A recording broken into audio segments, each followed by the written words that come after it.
Yoo-hoo! Craigie boy. What up, baby boy? How's it going, Chris? I'm great, Tanner. How are you doing? Oh, so good. Good, man. Well, welcome to Milking the Franchise, the Cash Cow Chronicles. Oh, yeah. We watch movies. Yeah. That was way better than my take on it. Thank you for the soundboard there, Tanner. Oh, we'll see how long that lasts. Yeah. Yeah.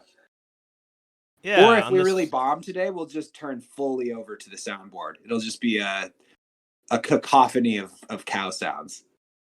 Cacophony of cow sounds, and then we'll put our voices into an AI generator and just have Chris and Tanner talk about X movie, you know. Oh, I love that, dude. Like ChatGPT could just do this whole thing for us. And probably do it better, honestly. How creativity is supposed to be. You know, we got to do it before the writers go off strike and they get their demands met. Oh yes. You know, part of that is about AI, right? Oh, I'm sure it must be. I mean, yeah. It would be a terrifying time to be a writer in Hollywood. Yeah. Like, why do I need you at all? Honestly, I could see the AI just coming up with ideas. Maybe the writers write the thing, but coming up with random ideas, that's not a bad thing. Can it do that? My understanding of AI is like it basically just plagiarizes it one little bit at a time. I think so. Like plagiarizes stuff. Like, could it come up with an idea for a new like Indiana Jones movie? I don't see why not. Okay. I mean, well, maybe we should play around with that later and see what it would come up with. But speaking on that, I mean, part of our title, Milking the Franchise, we came up with, but the Cash Cow Chronicles was ChatGPT. It was. I put in what are some names of podcasts describing what we do here. And Chris, what do we do here? Oh, Tanner, we watch movies and then we talk about them. But the movies that we pick always come. Thank you.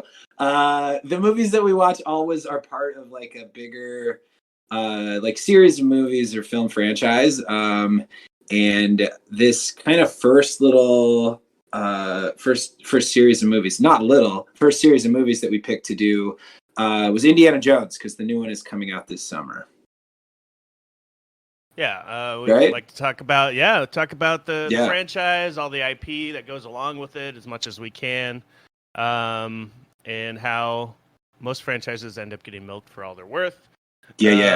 Lots of good ones, lots of bad ones in between, and we'll talk about it all.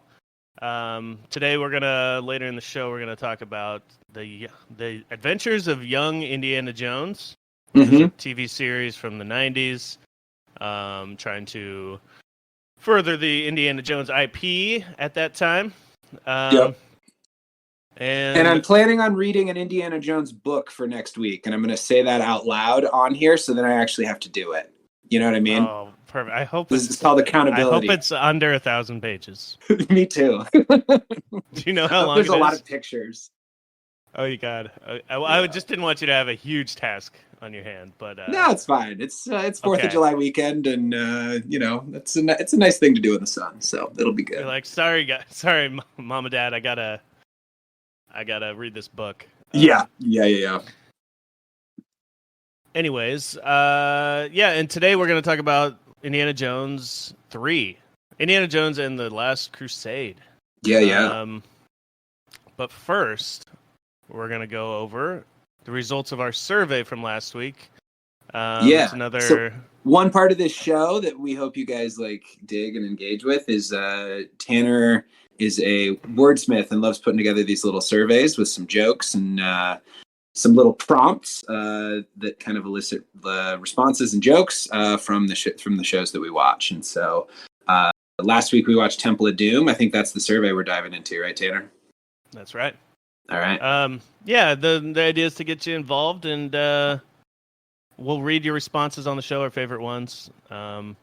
We are filling these out ourselves right now, so we're creating our own jokes, but eventually we're going to be reading others, hopefully. Yeah. All right, let's get into that. Temple of Doom from 1984. The first question was, who was your least favorite new character? 100% of the vote went to Willie. Oh, poor Willie. Poor Willie. Steven Spielberg's future wife, Willie. Mm-hmm. Named after his own dog. Named after his own dog. Yeah. Favorite scene of the movie was 100%. We both like the minecart scene, the chase scene. Super fun. Super fun. And two children that loved Donkey Kong Country. I mean, it's hard not to love that scene and that must connect to it, yeah. You know? So good. Absolutely. Yeah. Favorite disgusting food. There was a scene where they ate just some of the most disgusting. It was like a Fear Factor style scene. And they're eating all these gross animals. And we both liked the snake surprise, which was like a snake turducken, a large snake filled with a bunch of other snakes. A bunch of littler snakes. Yeah. Pretty strange. At one point, Indy was brainwashed, and was to get out of his brainwashed state, he was burned. So what would be strong enough to break you out of a brainwashed state? We got some good answers here. We got extended eye contact. Ooh. That's all it takes. Quick stare down. That's all it takes. Yeah. That would make me really nervous. Yeah, uncomfortable. So uncomfortable that I'm no longer brainwashed. The other one is a second helping of eyeball soup. Ooh, okay. Yeah, it's just so delicious. Mm-hmm. There was another scene here with Indy and Willie. They were flirting with scientific research puns, like "I want to research you" and what have you. So we asked you to come up with your own scientific research sounding innuendo / puns. We got, I want to comb through your data. Ooh, so sexy. I want to do the scientific method with you. Oh, Tanner. Stop. Let me fill your vial with my sample. Ew, I don't like that one. We got nocturnal admissions. Yep. Raunchy registration. And gender gandering. Ooh. Mm-hmm. Well, I'm not sure what that one. What's gender gandering? I think gander can either be a kind of goose or to like look at something. Okay. So I don't know, you know. You're just looking at them. Just looking at them, checking out those genders. Yep. And then we mentioned that Willie was named after a dog. In fact, Indiana Jones was named. Indiana was George Lucas's dog. So that character was named after a dog, and so was Short Round in this movie, and like you said, Willie. Which I'm sure we'll talk about later, but they alluded to that in the dialogue in this movie, which I freaking loved, and I never had caught that until we had that conversation last week. Yeah, that's funny. Yeah. Without knowing that, we probably wouldn't have thought anything of it. No, it's kind of a throwaway line, but yeah. Yeah. Anyway. And then, so we asked you, what is the name of your dog, and what character would share that name in the Indiana Jones universe? Mm-hmm. We got Fido, and he'd be a fighter. Oh, okay. Fido the fighter. And then Rocky, local helper role, like Sala. Mm-hmm. Do you really have a dog named Rocky? No, I've never had a dog, but my cousin had a dog named Rocky, and that was the first one that like jumped to mind. Gotcha. Yeah. I haven't had a dog in a while, but Fido is just, I think it's like the John Smith of dog names, right? Oh, without a doubt, yeah. A real catch-all. When you don't have any real original ideas, you can just go with Fido. And then a Chris Matthews, if you will. You know, just a very boilerplate, boring name. Mm-hmm. Hey, I like your name. Thanks, buddy. And then we asked you to rate Indiana Jones and the Temple of Doom from a scale 1 to 5, 1 being a broken nail, which was referenced, which is like one of the worst things that could happen to you. I mean, referenced twice in the last movie. Yeah. And then I'm glad 5... you didn't do all 10, though. Because they could have done that 10 times. Oh, yeah. The broken nail. 10 finger. Yeah. Mm-hmm. Yeah. So, yeah, on a scale of from broken nail to heart-rippingly awesome, we got a 3 and a 4. Okay. Yeah. I liked it. The more I thought about it later, I think I liked it more. A lot of memorable stuff. Without a doubt. And that wraps up the survey from last week. Make sure to take this week's survey and play along, and we'll read your stuff on the pod. Mm-hmm. If it's funny. Only if it's funny. Oh, it better be funny. Or clever. Wait, we're allowing clever this week? Well, yeah, it's a new thing. We're not getting enough responses. I mean, the pod's still growing. The show's changing and evolving. So I just wanted to shout out we are doing clever this week. Our fans are not funny. Mm-mm. So, meaning me and you. Maybe, right now it's just the two of us. It's hard to get a podcast started, isn't it? Yeah. But that's all right, fine. I'm having a good time diving into Indieverse with you, Tanner, even if it is just the two of us right now. Oh, wait, I don't want to have to pay the rights for that song. Mm-hmm. Okay. Let's get into Indiana Jones and the Last Crusade. Anything else you want to talk about up top? No, man. Yeah, do we want to jump into the plot, or did you have any big overarching things to hit at the front of this thing? I don't think so. Yeah. Cool. Yeah. I got some trivia along the way, but besides that, great. Let's rock. Sweet. So this one starts in Utah, with a young Indiana Jones, played by River Phoenix. Yeah. He's got a cute little Cub Scout uniform on, and he's got a fat buddy, and they're kind of exploring with their Cub Scout troop. Yeah, we don't know it's Indiana Jones at first, but they go into these cave systems, right? Yeah. They see a man that looks like Indiana Jones with the hat and the jacket and everything.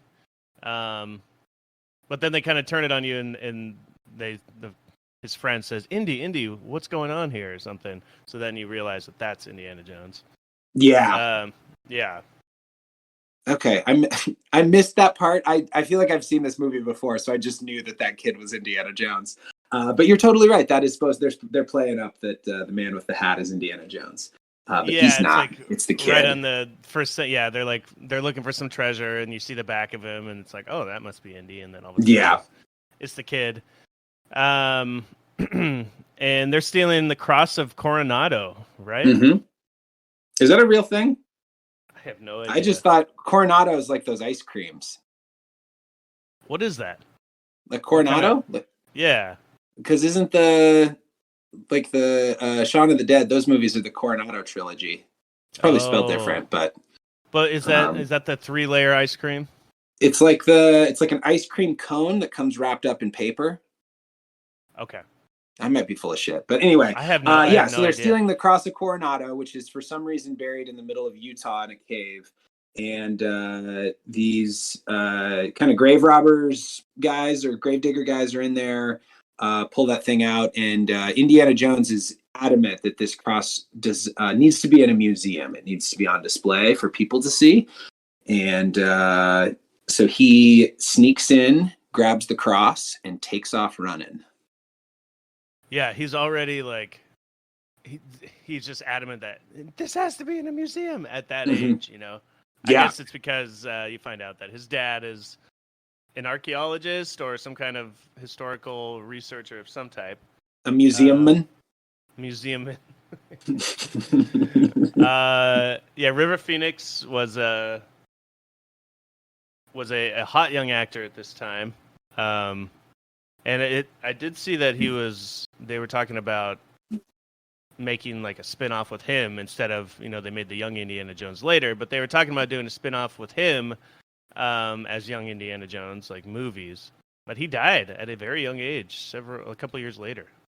Huh. Yeah. I would have loved to have seen that movie. I thought he was pretty magnetic. Good. He was good as in that little in the small amount of screen time he got in this first scene. He was fun. Much better than the young Indy that they picked that we'll talk about later. Oh yes, we'll get to that. Yeah, there is one scene in here and a couple recurring scenes before he takes off, and it keeps happening throughout the scene with snakes, where he pulls a snake off of his friend and says it's just a snake. So we'll get into that as we go along here, right? Yeah, they did a good job, or I don't know, a good job. They kind of hit you over the head with a lot of the things that you know about Indiana Jones in this first scene, Yeah. But we'll get to them as we go.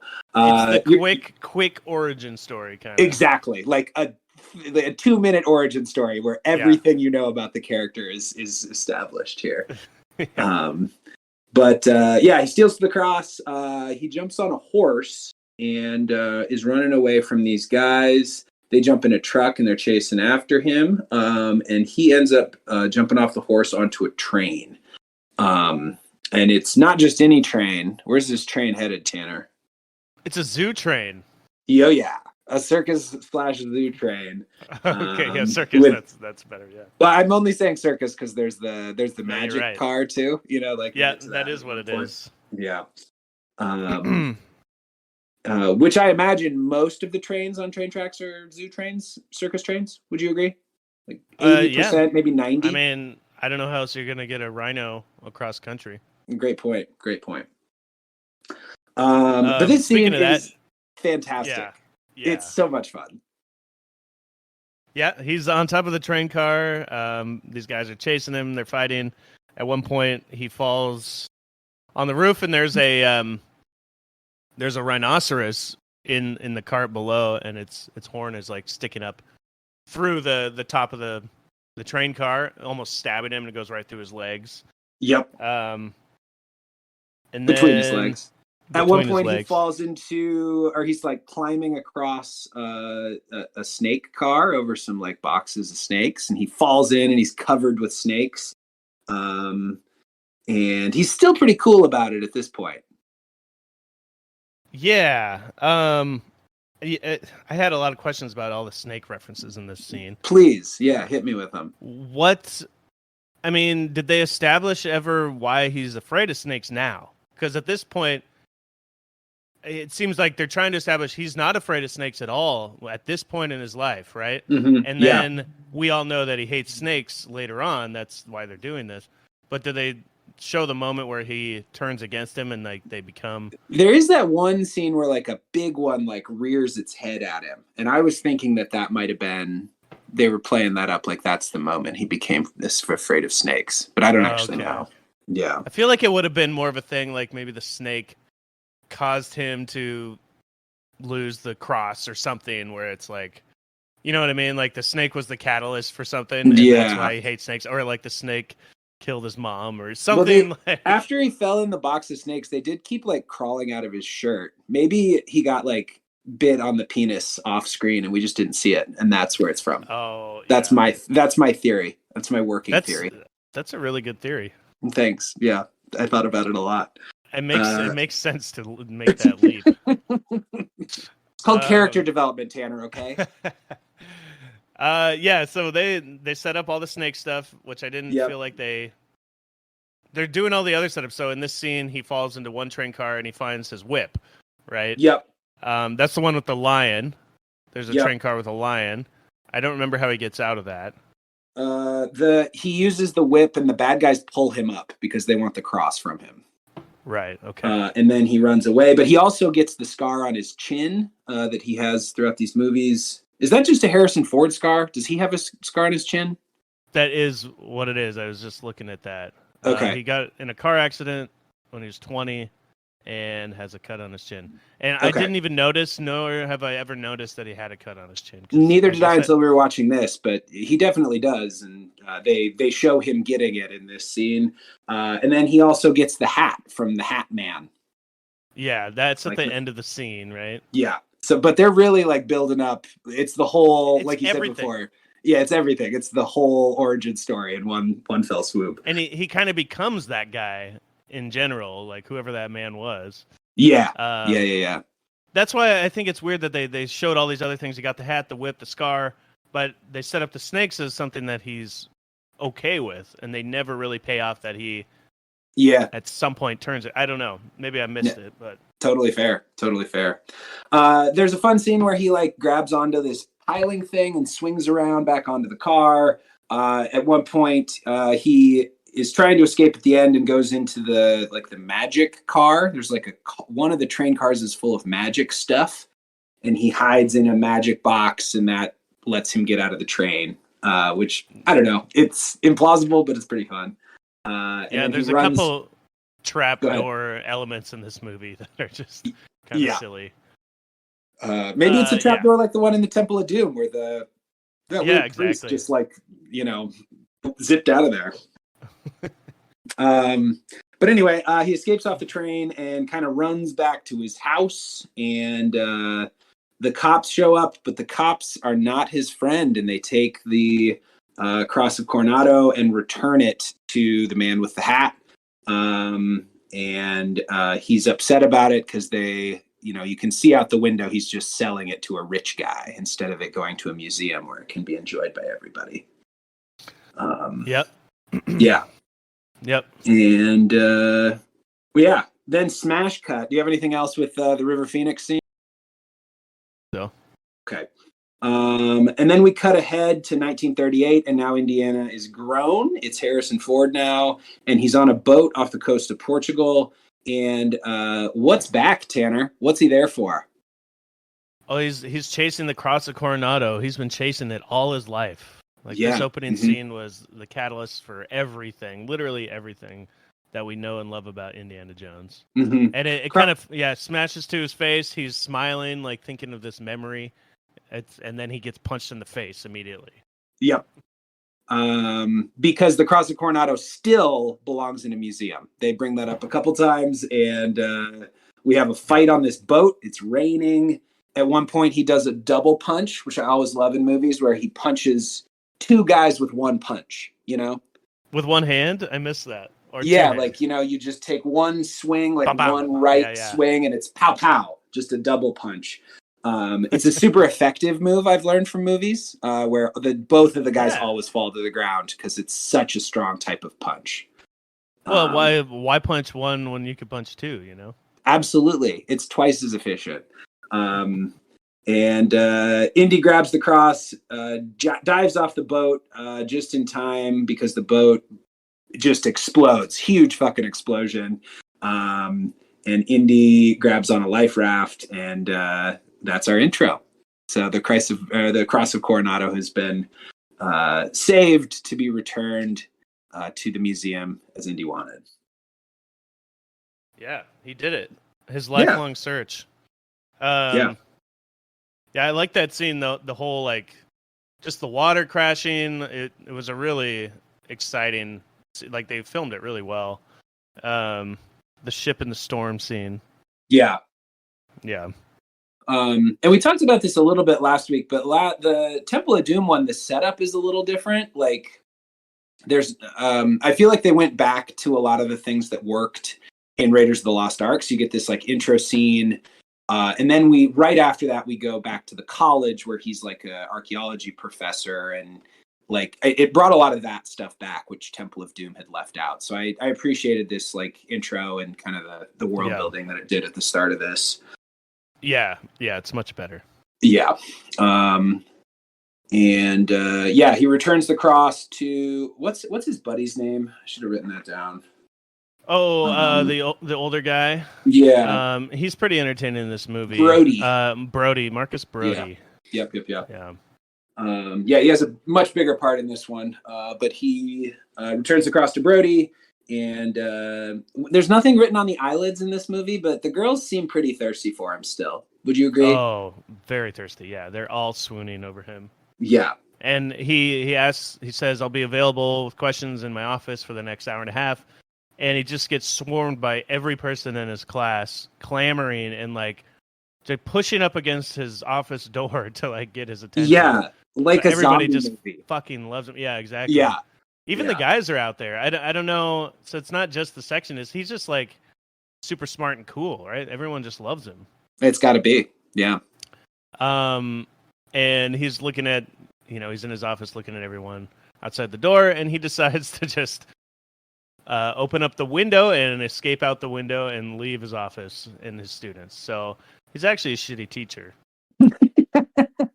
Yeah, that's not how office hours work. I feel like you're just gonna if you announce office hours and then immediately skip them. Could you imagine, Chris, if your kids needed to talk to you and like get some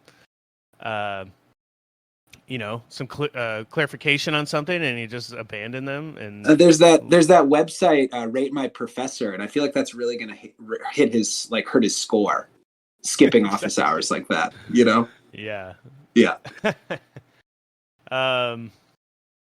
So yeah, he goes out the window, and immediately some shady car with the guys in suits pulls up and is like, Indiana Jones, come with me, or something. Yeah. So he gets in the car and he goes to some rich guy's apartment. Some rich guy's house, yeah. Walter Donovan, who's kind of the bad guy throughout the movie. Sorry, he's not bad yet, but it's not really a spoiler. It's pretty obvious. And this guy is searching for the Holy Grail, something that Indy thought was a legend. But he has found some giant rock that has an inscription on it that kind of points toward the Holy Grail. And Donovan explains that it's like one of two markers that lead to the resting place of this mythical cup. And was it Jesus's blood was in that? Was that the cup from the Last Supper or something? What? Yeah, it was the cup from the Last Supper. Something else with Jesus's blood. Yeah, I don't. Yeah, but it definitely. He just used wine, Supper. right? And he said this, so it had wine in it at the Last Supper, because he said, "This is my blood poured for you." He didn't really put blood in the cup. I doubt it. No, I think that's why they drink wine. Yeah, that'd be pretty fucked up if he did. Maybe. Yeah. But yeah, so it's drinking out of this cup will give you the gift of youth and keep you alive.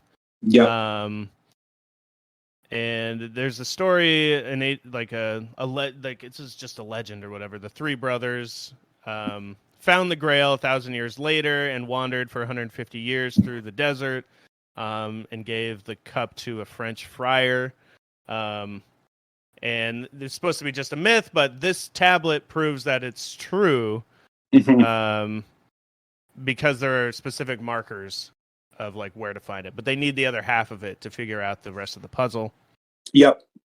And then they find out the project leader has disappeared, so they need Indy to step in and help them find it. And Indy says, "Why don't you ask my father?" And they said, "Well, that guy was your father, and he's missing." Yeah. He was the project leader, and something has happened. It's a great setup. It's a great setup for this movie. Yeah. Yeah. They swing by his father's apartment, and the place has been kind of ripped apart. Somebody's been there looking for something. And Indiana remembers, like, when he got his mail at the university, one of the things in there was from Venice, where his father disappeared. And he opens it up, and his father has a whole diary all about the Grail. So I imagine, as diaries do, it's a lot of entries like, "Dear Diary, I love the Grail so much. It's so cute," right? The Grail looked at me in fourth period, and my heart melted. Exactly. I wrote "I love you" on my eyelids to the Grail. Oh, yes, exactly. No, it's full of like maps and like drawings of like, stuff like clues. It's the work of a madman. It's the work of a madman condensed into a notebook. Yeah. This journal is a mess. There's pages like not even like they're all like ripped out of it, or half of them are just like kind of stuck in there. And it's every corner of every page is filled with writing and pictures. Completely full. And like scrapbook stuff in there. Yeah. Like the whole movie could be them just deciphering what the hell their father. Well, I guess it is that. Yeah. But just deciphering what he's trying to say on this page. Yeah. So they got the diary, and now he's headed to Italy, Venice. That's right. Venice. Venice. Sweet, sweet Venice. Do they say that? I don't think they say that. I think I just made that up. Yeah. Okay. Yeah, and so he gets to Venice because this is where his dad last was seen, right? And that's where he was working. Yep. And he meets his partner, his research partner, Dr. Schneider, Elsa Schneider, right? I think that's her name, Elsa Schneider. Yep. And no, don't make any jokes about her last name. I really want to though. Can I just make one? Just one? It sounds so much like poop. No. Duty. And Dr. Schneider. Real smoke show, like a little blonde bombshell. Yeah. And Indy is already smitten, and he starts making some moves with a little flower as they walk to the library where Indy's dad disappeared. Yep. They notice on the wall, one of the walls is this giant stained glass window that matches one of the drawings in the journal. Or the diary that we mentioned before. Tell because it has the same Roman numerals on the window as the drawing in the diary. There's a 3, there's a 7, and there's a 10. Yeah. So his father had most of this information, and he discovers, this knight must be buried in this library somewhere. And so they're looking for the X. Because X marks the spot, which is Roman numeral 10, of course. Heyo. So they're looking around, and he notices it when he gets above on the balcony, looks down on the main floor the main floor right where they just were. There's a giant X on the floor. And was that a shadow of, like, it wasn't actually painted on the ground, right? I couldn't tell. I rewound it a couple times because from above it looked like it was like marble, like the colors were different, like it was two different kinds of rock. It was super apparent. But then when they went down to break through, it was like it was gone. It was just like a green floor. Nothing. Yeah, there's nothing at all. I couldn't tell if it was some kind of optical illusion, like the way they painted it or something. But then I was looking, and I think it might have been some sort of shadow that can only be seen from a certain angle or something. I don't know. Okay. Yeah. I'll accept shadow. I had some bigger problems with what happened below ground. So I'm willing to suspend disbelief for the giant X on the floor. I will note that earlier in class when he was teaching the students, he mentioned something that X doesn't always mark the spot. It's not in the spot. And then right here he's like, the X marks the spot perfectly. Nice little treasure hunter joke. Yeah. Yeah, exactly. So then what happens from here? They use like a stanchion, like one of those things that holds up a red rope, and they break through the floor. There's kind of a funny scene where they're using the guy working at the library is using a stamp to like stamp the books back in, and they time it to go with that. So he doesn't notice that they're, destroying the floor of this ancient library. And they climb down into I don't know, it was kind of like Da Vinci Code-esque to me, kind of like going through these weird catacombs below the city. But they break through the floor, and Elsa and Indy hop down and go looking for this next clue below this old church library thing. Yeah, they get down there, and there's more scenes similar to kind of like callbacks where the floor is moving. This time it's not snakes or bugs, it's rats. Oh, rats, And he says, says. "Oh, rats." And he says something about his dad hating rats, right? So they establish, I think, in this scene that his dad hates rats, so he would never have been able to come down here anyway. It seems like every adventurer has one thing that they're scared of, and just one. Well, you got to have that. You can't have an infallible hero, you know. That's true. That's why you're right. Superman is kind of like. Well, I guess he's got kryptonite, so never mind. Yeah, but that's a made up thing. So your point still stands, I think. Yeah. Yeah. So yeah, I was thinking, you know, what the question for the survey maybe could be, what kind of animal would be your Achilles heel? Or what's your weakness as an explorer? Mm-hmm. Yeah. Yeah. So they're traveling through this, and I didn't quite understand this. He dips like a torch that he makes in the water and lights it on fire. So this is part of the thing that I have a problem with. So they get down below. He goes full Kool-Aid man. He breaks through this wall, and there's what appears to be water, but he says it's petroleum. And if he could set a well here, he could retire. Like, there's so much oil here. Now, is this because of all the boats in Venice, like going through the whatever they're called? I can't imagine there'd be that much petroleum runoff. Because I think the implication is that all of that stuff is like petroleum, right? Because they set it on fire. I don't know. I mean, I assume it'd be like a lot of petroleum, like in the water. It's not, because can't be all petroleum down there. Well, that was the implication from the line that he had about it, like setting a well down here, like oil was bubbling up, but also it wasn't black like oil is. It just looked like water. Yeah. I don't know, because at one point he's like underwater while the fire is burning above him. So I think otherwise that would just all explode, right? Because it's got to be mixed with, it's got to be water. They had that scene too where they were like hiding under the coffin, and if that was like flammable shit, like that would be, the fumes from that would just knock you out. Yeah. Yeah. So anyway, those are most of my problems. Also, they're in Venice, and I don't think there are basements in Venice because it's like water, you know.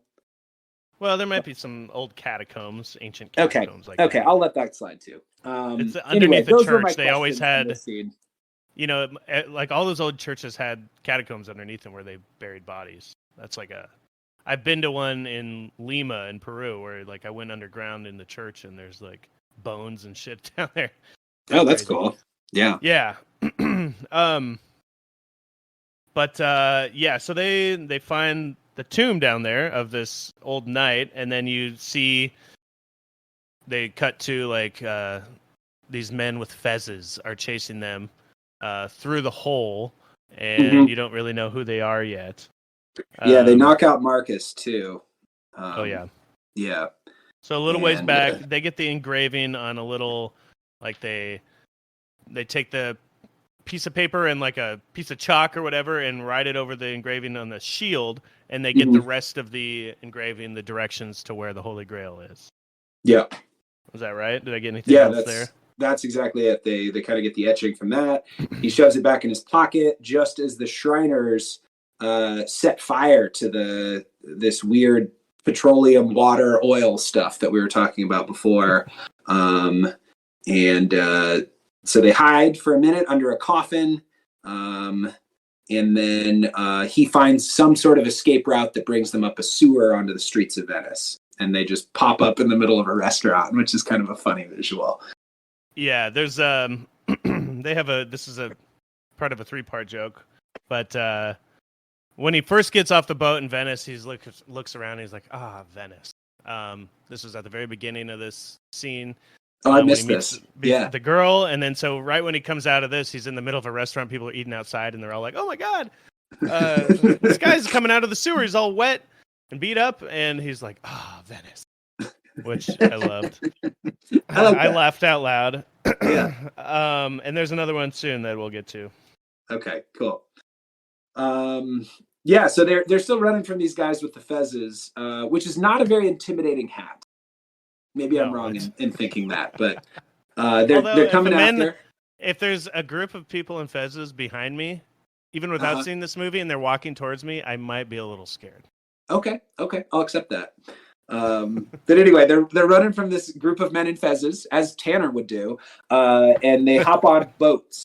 So we've got a little speedboat chase, and it's those like wood top boats that you see in a lot of movies that take place in Venice. And so Elsa and Indy are in one of the boats, and there's a few guys in the boat behind them, chasing after them, and we're still not quite sure why. Yeah. So now is the boat chase scene. Pretty exciting scene. Yeah. They're being shot at. Yeah, they're being shot at on the water. They're driving. Just classic chase scene moments. But they come across this big tanker. These two tankers. And he's yelling. It's really loud, I guess. Don't go between. And she's like, go between? Are you crazy? So they're having this little misunderstanding. Mm-hmm. And because there's not much, it's a narrow passageway between the two ships. And they go between, and, they have little misunderstanding chatter about it. But it's good that they did, because they get out fine, but the guys behind them, the ships close in, get a little closer and closer, and those guys get crushed, and the ship explodes. Huge explosion. But yeah, I just thinking about that right there, the ship exploding, it must have been filled with petroleum, Chris. And I'm thinking it is because of all the boats in the waterways that there's petroleum. So your thinking is that explosions like that, the oil then seeped into the underground catacombs under that church. No, it's just like, in a lake where there's a lot of boats and ski-doos and stuff, you can kind of smell the gasoline in the water. Okay. Yeah. And so it makes sense to me that maybe, obviously it's heightened and silly.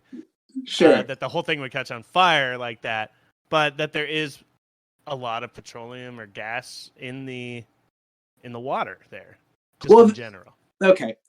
I'll give you that. It just seems like then all of the water would catch on fire, but maybe... Right. Yeah, it's just like the whole town would catch on fire. Yeah, Venice burns down. You're right. Yeah, the boat chase continues, and they end up at a giant propeller that's like halfway out of the water. And in my experience with boats, propellers are usually below the water. So this was another thing I had a question about, but we'll let it go. What's that? So giant propeller spinning, and Indy's boat at this point has been shot at, and the motor is busted, and so he can't really drive away from this big propeller. And the men with fezzes are kind of pushing his boat towards the propeller. It's a very like James Bond way to die, like inching slowly towards death. Yeah. Yeah, the boat's being eaten bit by bit, closing in on the propeller. It's a really cool scene. Yeah, and he's got the guy like, he's like punching him and like has his back to the propeller, like threatening him that he's gonna die if he doesn't talk and tell him where his dad is and why he's trying to kill him and all that. And the guy won't say anything. He has a great line I wrote down. "My soul is prepared. How is yours?" I thought that was so metal. Hell yeah. Yeah. I saw him throw up the metal sign too after he said it. Oh, definitely. So at the last second, the guy won't talk, so he throws him in the boat. They both get in the boat together. Yeah. Him and the Fez man. And then they drive to shore, and he asks him again, I guess, just like he finally tells him, or he talks to him a little bit. He's like, "I'm not trying to find the Grail. I don't care about the Grail. I'm trying to find my father." And you find out that this guy is only doing this to protect the Grail. He's part of some brotherhood, the Brotherhood of the Cruciform Sword. Been sworn to protect the Grail. Mm-hmm. And he's got a little tattoo on him, a little marking. So he doesn't really care about killing Indy now that Indy's not interested in the Grail necessarily, or stealing the Grail. It seems like, he recognizes that Indy isn't like searching this out for glory or for whatever. He's doing it for family. It's a real Fast and the Furious moment. Yeah. Yeah. Mm-hmm. Instead of just asking him, like, what was that? Instead of interviewing, it's my Vin Diesel impression. Oh, I thought you had a drop there for a second. Family. I thought you had a Chris, you can't play those sound effects on here. We'll get. Oh, I'm sorry. Yeah, you're the copyright. one with the soundboard. Yeah. No, you should if you want to. But anyway, what was I gonna say? I totally got you off track. My apologies. You were talking That's about. all right. Now all I him can think talking about is to the family. Protector Man. Yes. He could have interviewed, or he could have just asked Indy what are you doing? What's your intention with the Grail? What's your intentions with my daughter? And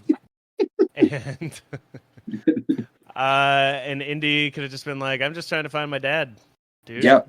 Instead, he tries to kill him and goes through this whole chase and all this shit. Blows up a catacomb. And a couple boats. And it turns out he could have just asked him and found out his intentions. Yeah. This is why communication is so important, Tanner. Exactly. Yeah. But he finds out his father is in a castle in Broomhold, Germany. Is that right? That's right. Yeah, on the border between Germany and Austria. And they drop off. That guy's name is Kazim, and we see him again later in the movie, but he doesn't have a huge role. So they drop off Kazim at the dock, and then they meet back up with Brody. Brody's okay. He got knocked out in the library earlier. And so he and Elsa and Indy, in reading through the etching, realized that the second clue kind of helps point them towards the ancient town of Alexandretta, which is what I'm going to continue to call it because I don't know if I can pronounce the name that it became. Oh, I didn't even notice that they changed it.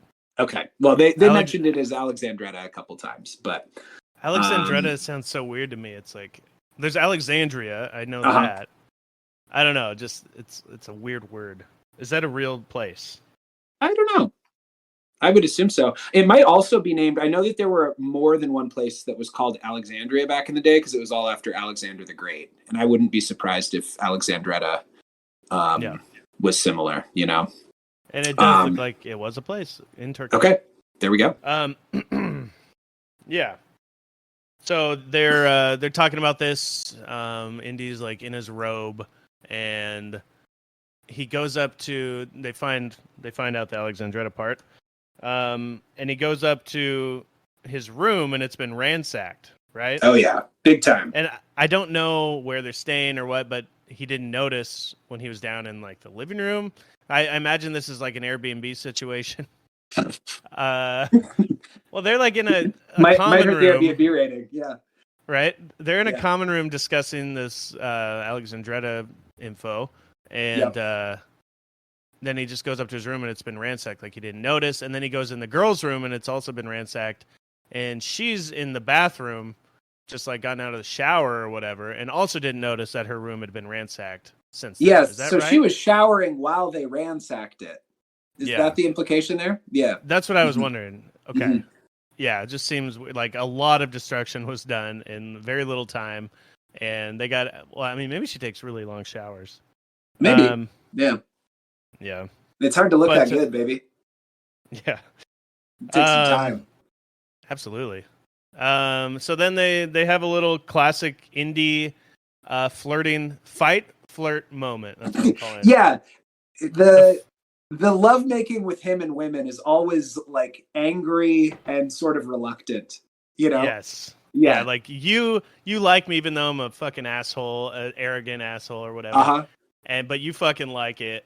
That's the whole attitude. He literally says it. He's like, I know you like the way I do things or something like that. Yeah. And then he pulls her in and kisses her. A little aggressively maybe, but she does like it. She kisses him back. Mm-hmm. And he says, I don't like fast women. And then she says, I don't like arrogant men. And then they make love. And then they make sweet love. Oh, yeah. Right before they make love, the third callback a joke. He's he looks up and is like, Venice. There we go. Okay. Right before he's about to get laid. So, yeah, best jokes work in threes, right? Rule 3. Yeah, so he gets laid. They forget about the ransacking, and he's about to ransack her. Oh yeah. Oh right. All right, giggity giggity. And from there they head off to that castle. I just wrote castle in Austria. What was the name of the place? It sounds like you had it written down. Broomhold. Broomhold. Okay, that's a fun one. It's raining, and they get in by pretending to be Scottish. We get a great Harrison Ford Scottish accent for a hot second. And they knock out the fake sneeze. Well, maybe it's a real sneeze, but I don't know how he pulled that one off. Yeah, he's. I mean, I'm sure it's a part of your curriculum as a archaeology major. You know. I'm thinking more of an actor. Like, how do you sneeze on command? Maybe maybe they make him smell something that makes you sneeze. Actually, that's probably what. Sneezing salts? Is that a thing? Yeah, probably. They got all the other types of salts. Might as well have a sneezing salt. Yeah, there's a lot of salts out there. So they get in there. They spot that that it's the Nazis. We're back to, again, they kind of return to a lot of the things that worked in Raiders of the Lost Ark. The bad guys in Raiders of the Lost Ark were the Nazis. The bad guys in this one are the Nazis. And Indy has this great line, just Nazis. I hate these guys. Yeah. There's the guy at the door that lets him in. He's like, if you are a Scottish lord, then I am Mickey Mouse. Which I don't know. I kind of like that line. Yeah. And then Indy punches him immediately. Yeah.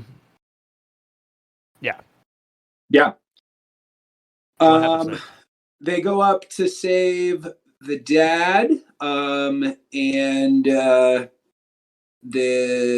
So Indy recognizes that one of the rooms up in this castle is like wired with an alarm, and he's like, I bet my dad's in that room.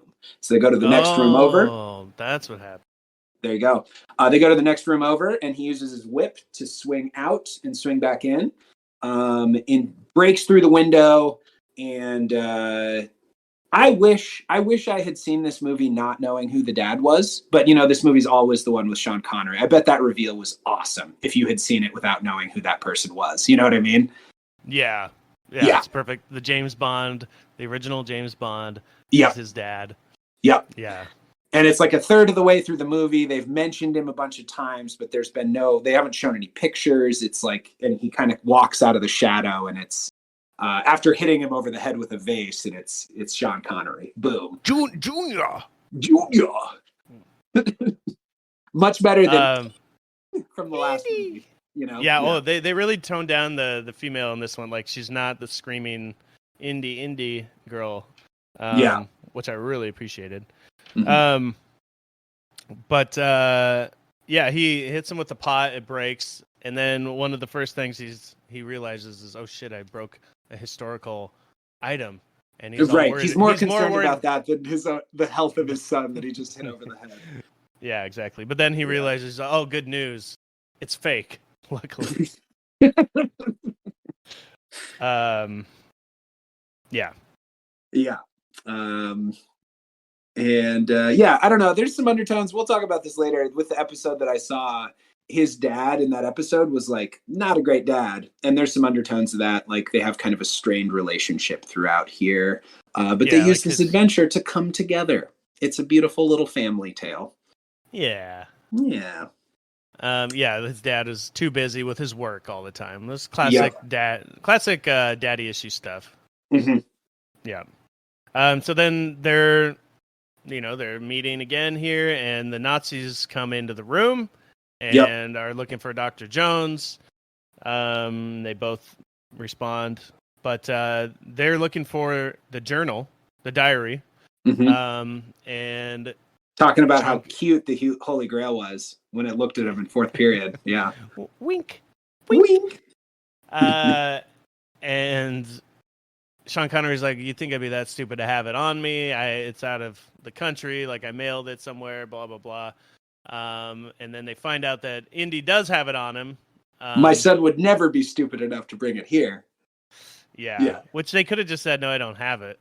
Yeah. But instead it's revealed that he has it on him. And then instead of giving it to him, I can't remember how it happens, but Indy somehow gets the gun away from the Nazi and shoots them all. Yep, he sure does. And the dad is kind of like, "Oh, what did you just do?" kind of thing. Like, so he's not really an adventurer. I think earlier he mentions my dad's a bookworm, not a field man. So he's not like this kind of adventurer. Yes.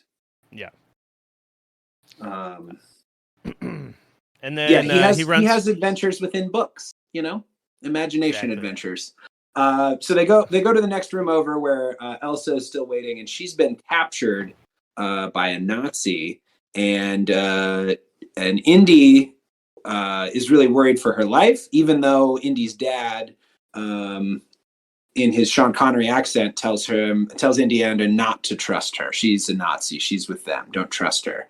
But Indy puts down the gun. He's thinking with his dick again. Classic Indy. They're not in Venice. He should have known better, So he gives up the gun. They get captured. Turns out she was with the Nazis. She's evil. And they get tied up in this room, and kind of like left to die. They're gonna look through the diary and see if they can get the information that they need.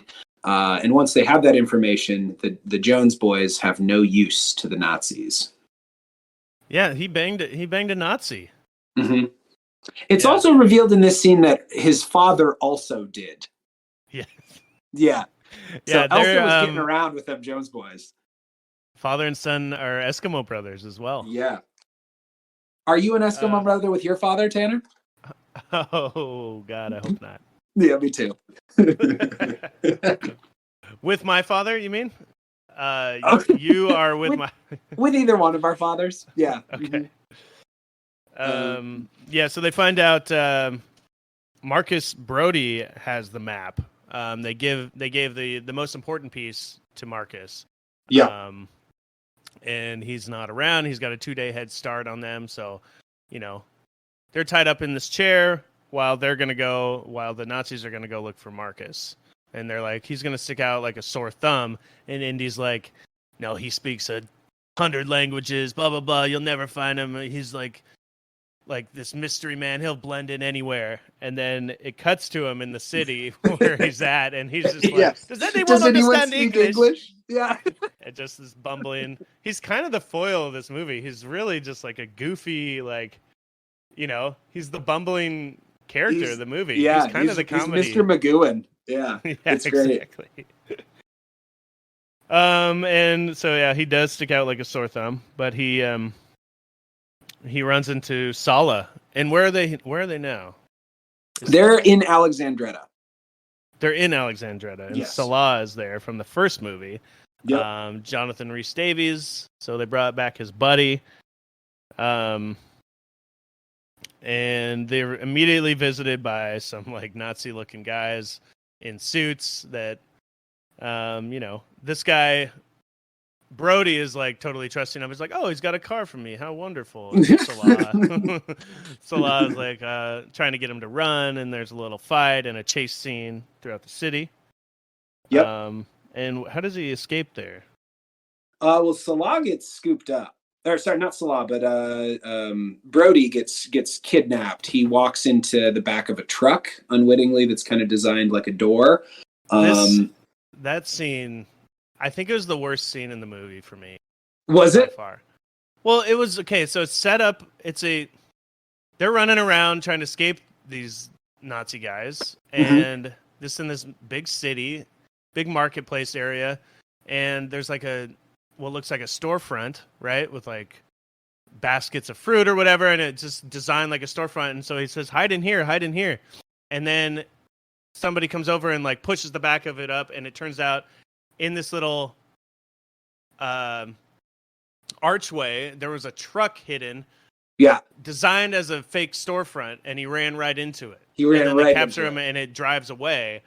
And it's very Looney Tunes, right? I thought it added to the Mr. Magoo of just he's so inept that he walked into such an obvious trap. But Salah told him to go in there too. Salah did tell him to go in, and Salah's supposed to have his shit together. Yeah. Of all the places and storefronts, how would they get him to run into that exact fake truck? You know, Great question. It's very. I I honestly was like, I think I like Temple of Doom better after seeing that. But the rest of the movie, it just was that one scene I did not care for. I think it was worse than the fire scene for me. Okay, totally fair. It kind of just it annoys me, but it's funny too. It's anyway. Yeah. It's just so implausible, and it's almost cartoony, it's almost slapstick. Yeah, it's cartoony. Yeah, it's physical. I think we'll talk about this next week, but I think they leaned into that really hard, that slapsticky, cartoony stuff in the fourth one, and I don't think people liked that. Yeah, I mean, there's a little bit of that in all the movies, just a tiny bit, but this one, it's more than the first two, I would say. Yeah, I would agree. Yeah, the cartoony, lighter physical comedy stuff is definitely in this. Yeah. Yeah. So I think they cut back to Indy right after that. Yeah. So at this point, Brody's gotten scooped up, and we forgot to mention earlier, Donovan. It's also revealed is working with the Nazis. So rich guy who kind of sent them on this quest to start is a bad guy. Else is a bad guy. So it's just Indy and his dad at this point. Indy has his dad reach into his pocket from the way that they're tied, like Dr. Jones Sr. can reach in and grab the lighter, and the goal is to set the ropes that they're being tied up with on fire. But his dad drops the lighter onto the carpet and sets the whole room on fire.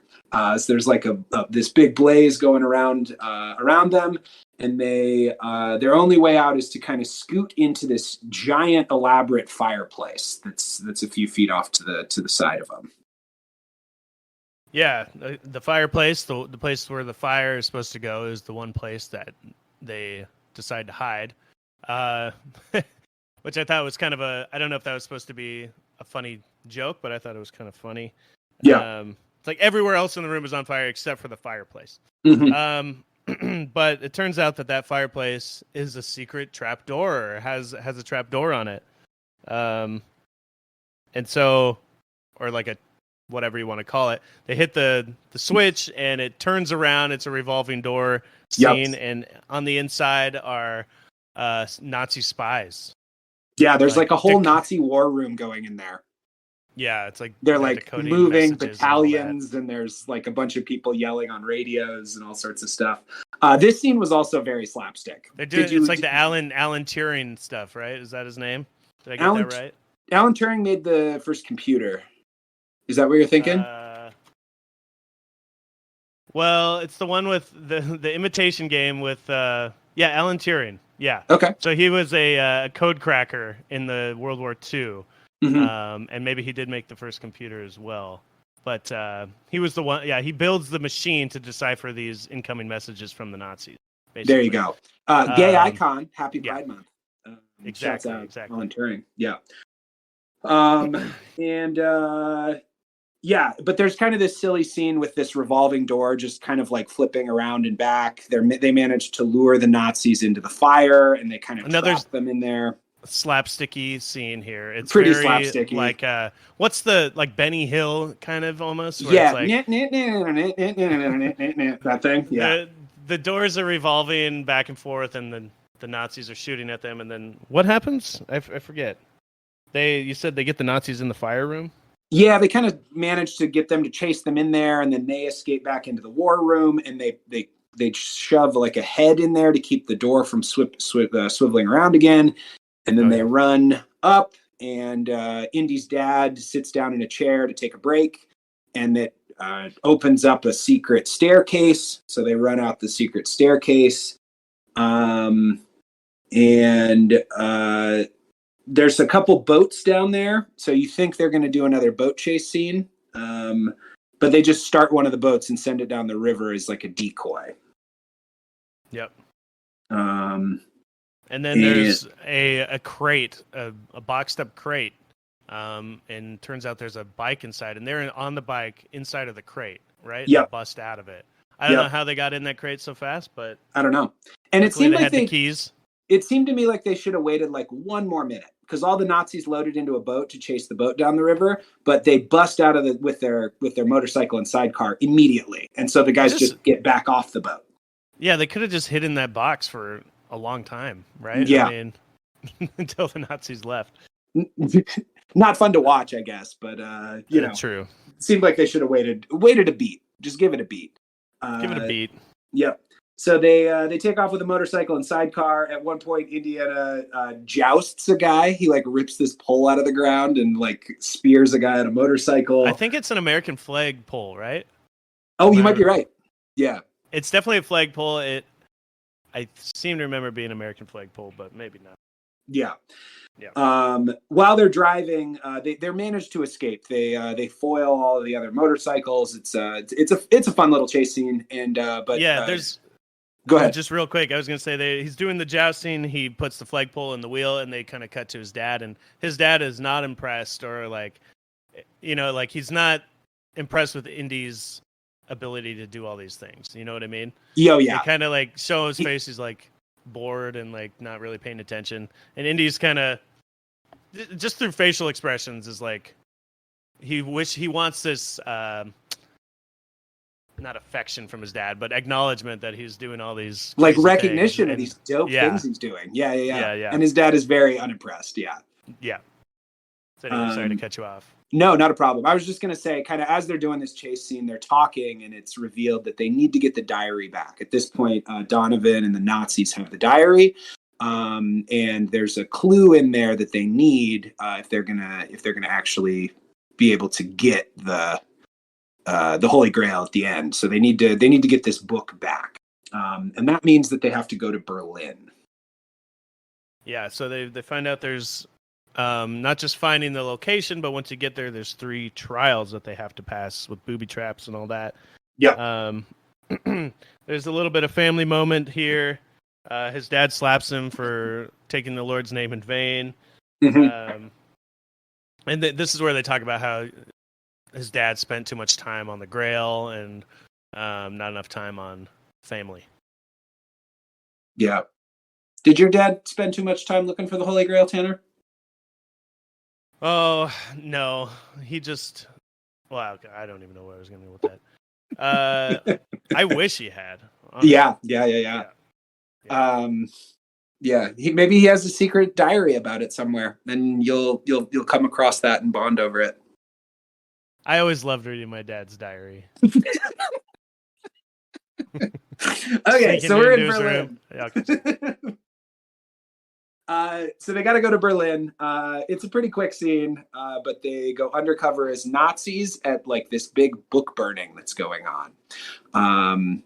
And they manage to get the diary back. They run into Elsa, and Indy gets the diary back.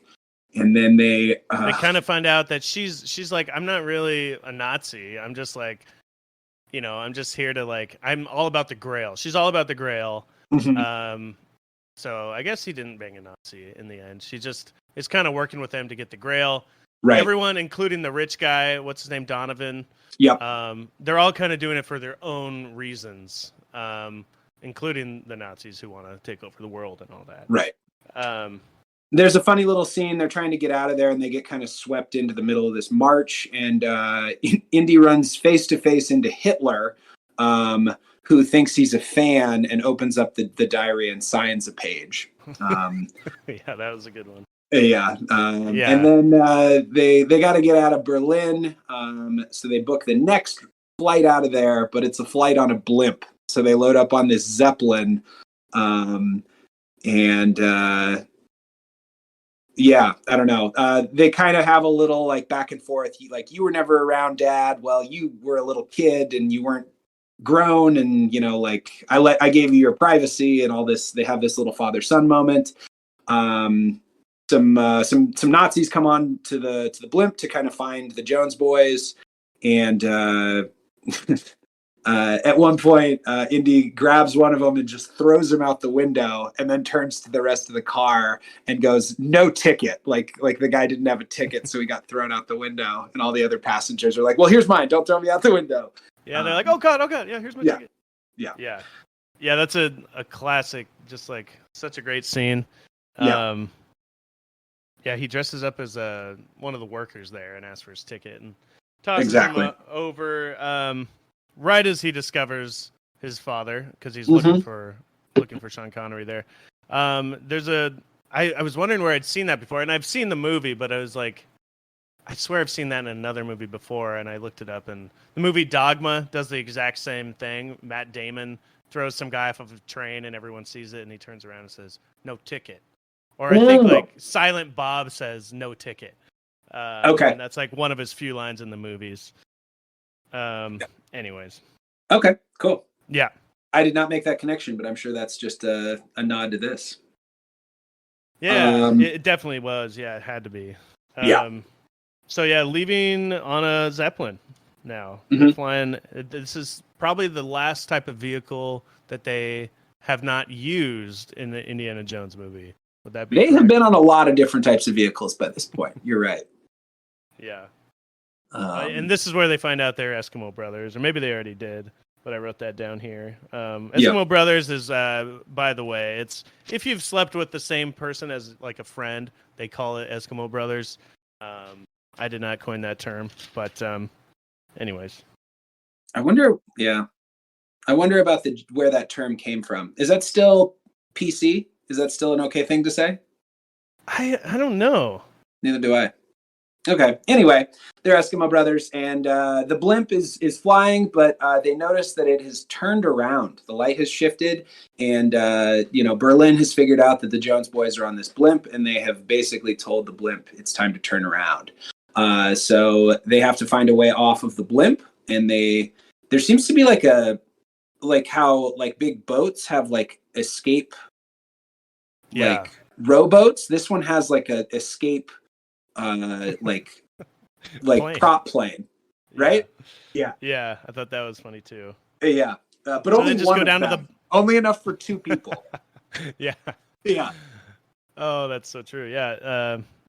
So they just go down to the bottom. There's a plane attached to the Zeppelin, and they hop in the plane. I like how the keys are always readily available in every vehicle that they come across. Of course. Yep. Yeah. Ready to go. And they fly off of the Zeppelin. And he says, "Do you know how to fly a plane?" And he says, "Fly, yes. Land, no." Yep. During that last scene, they did establish when they were talking that the names of the three trials. I guess we could get to it later, but they're the breath of God, the word of God, and the path of God. And they kind of talked about just setting up what they're going to have to do to overcome the trials at the end. Yeah. Immediately though, when they get in the plane, they look back and they're being chased by more planes, and now there's a dogfighting scene. Yeah. So there's a gun in the back. Again, it seems like a very inefficient way to save people from a Zeppelin in the case of an emergency, but there's just a huge machine gun. And so Sean Connery is in charge of shooting at these other planes. The planes are zooming by. And shooting at them, and Sean Connery accidentally shoots out the tail of their own plane, and so I missed that. Okay. Oh yeah.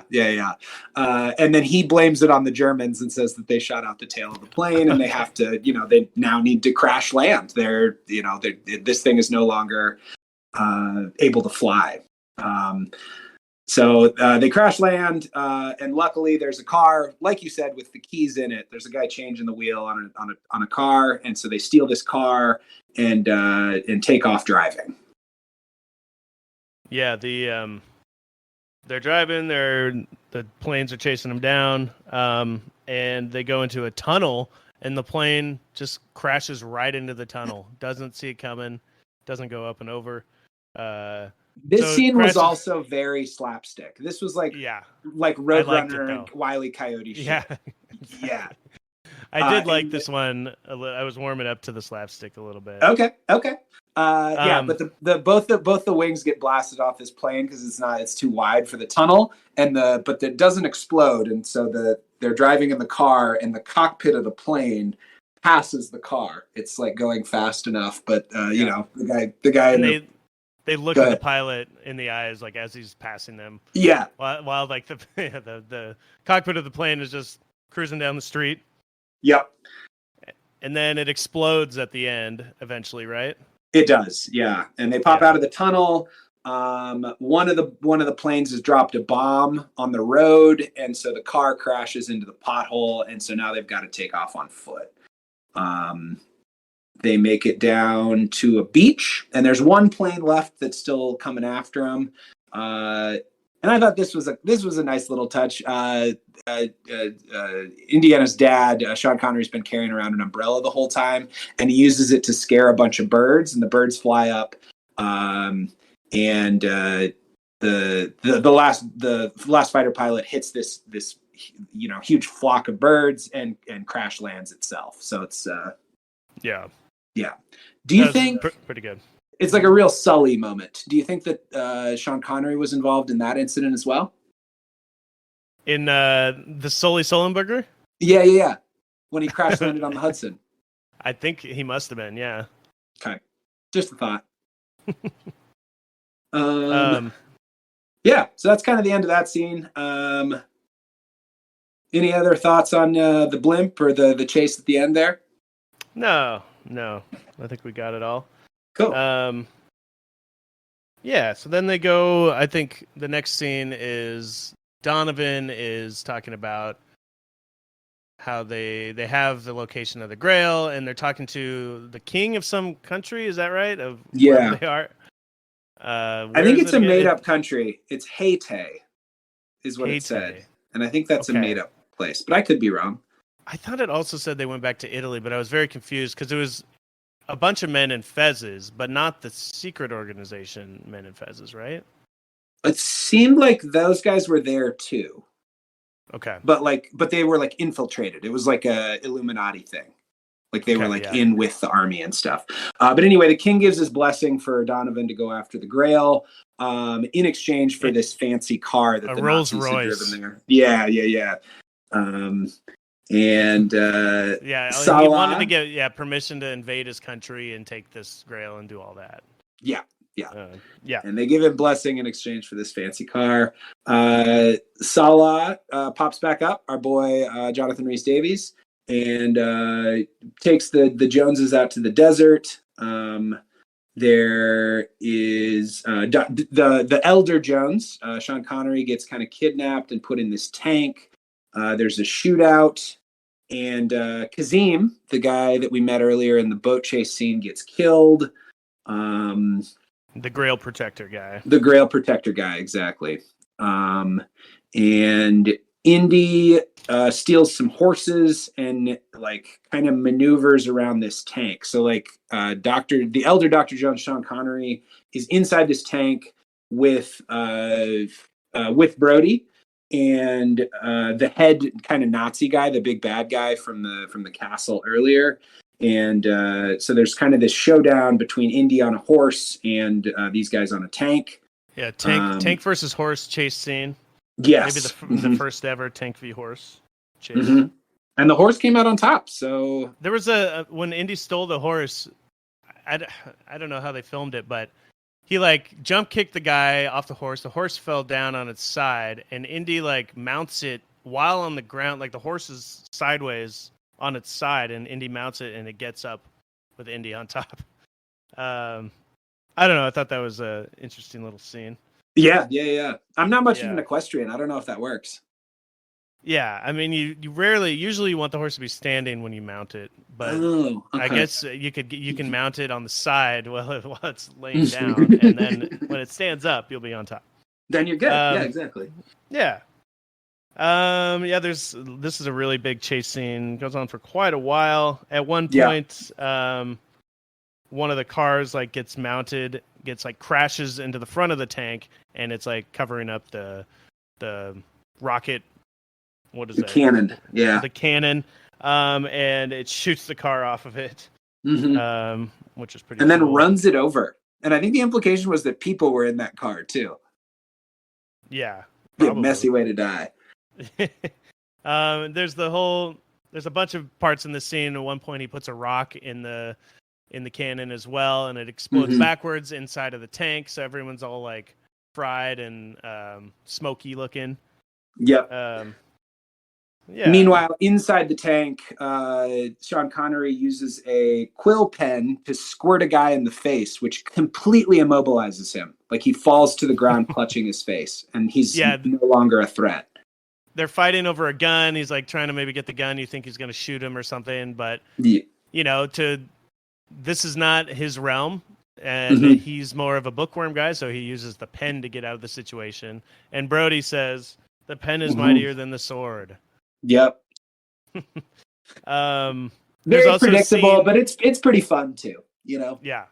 There's a scene, I think it's on top of the tank, maybe. And Indy, there's like 3 Nazis that come after him, and he shoots all 3 of them with 1 bullet, which that is a very, the force behind that bullet is massive. Yeah. It's like the double punch we talked about before. Exactly. It's 3 dudes. Yeah.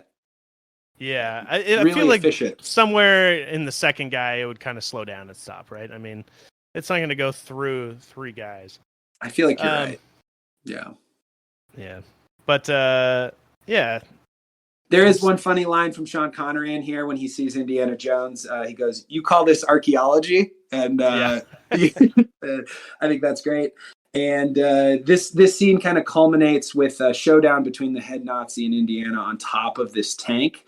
And at this point, the driver of the tank has been shot, and so it's kind of a runaway tank heading for this cliff. A ricochet. Well, Indy's hanging off the side of the cannon, about to be crushed by a wall, and then the gun goes off, and it ricochets, bing, bing, bing, and hits the driver in the head, just enough to make him fall over and turn, so Indy doesn't get crushed by the wall. And then, runaway tank situation. How does his dad get out of there? I missed that. Well, I think after the driver was dead, they just climbed out the top, because there's that part where the tank is like heading for the cliff. And all those guys are kind of on top, and Salah shows up with a horse, pulls Sean Connery off the top. Brody just falls off the back, and so it's just Indiana and the Nazi heading towards this cliff. And the tank goes over the edge. Yep. Yeah. And Sean Connery has this moment of like regret, like, oh no, my son, he's dead. What have I done? I never told him how I felt.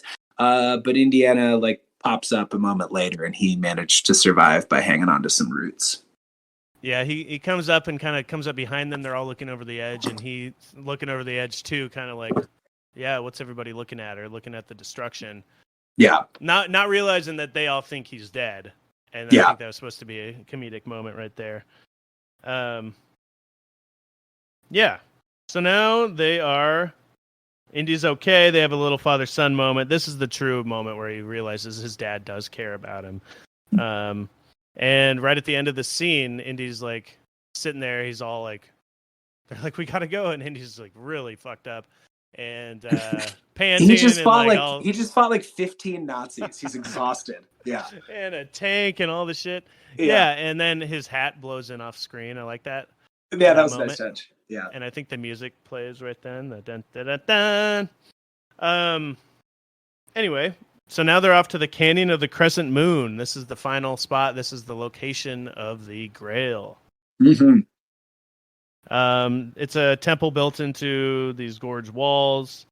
It's a real place in the country of Jordan. It's a really, really pretty setting for this final scene. When they arrived, go ahead. Well, the Nazis are sending random pawns into these traps to see if they can get through. So one by one, they're sending in like just random nobody people, and they're getting their heads chopped off and just whatever. So they're trying to figure out how to get past these trials. Right. And then Indy shows up and says, "I'm like a bad penny. I always turn up," which I do not understand. It sounded cool though, didn't it? It sounded good, but yeah, I don't know. I guess it's like weighted. A bad penny is equally weighted, or a good penny is equally weighted, and a bad one is like weighted to one side. I don't know. Is this like if you're betting on flipping coins or something? That's what I was thinking. Yeah. Okay. But I have no idea. And maybe it's something that they used to do. In the olden days.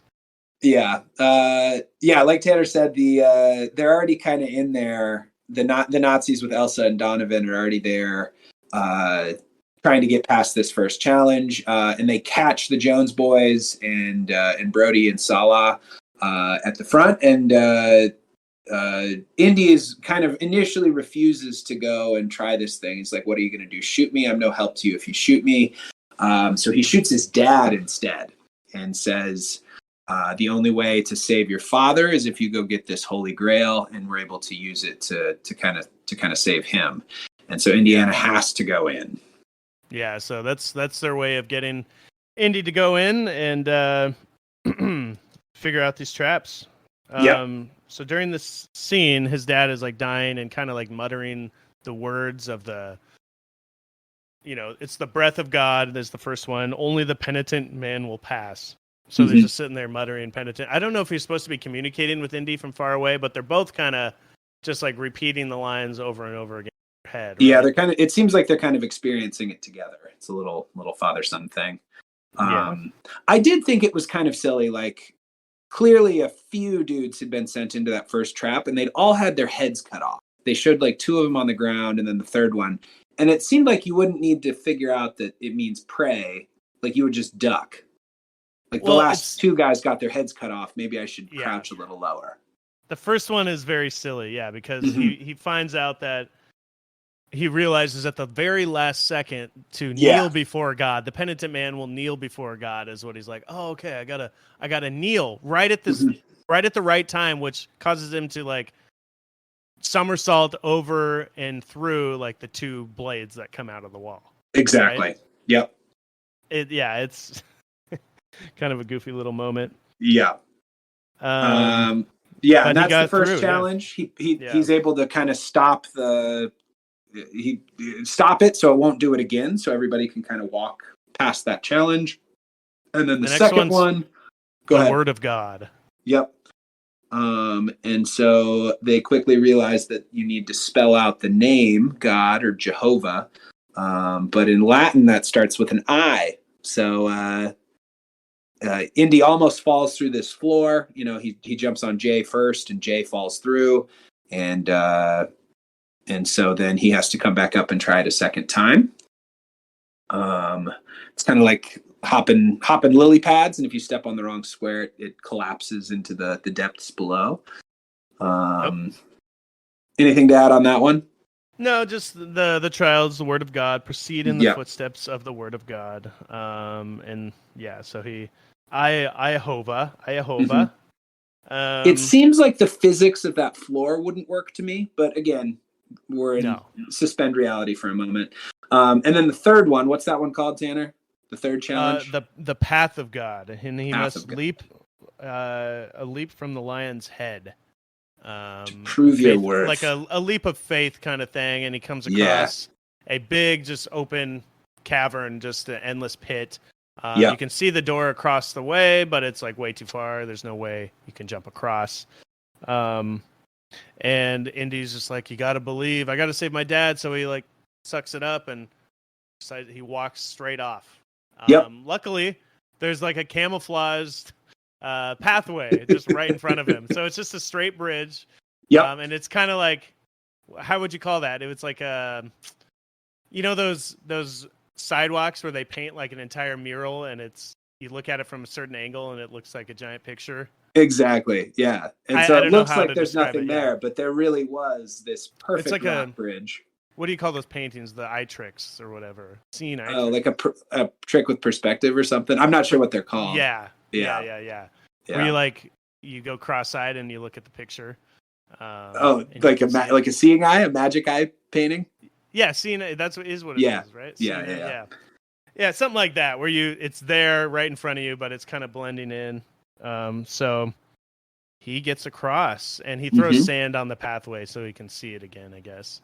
Yeah. Or that probably allows the other people to get through. Actually, I think that's it. Yeah, because he pops into, so he crawls through the last little spot and finds that there's an old timey knight. So the third knight of these three brothers is still alive because he's been drinking from the Holy Grail, and he's been protecting it.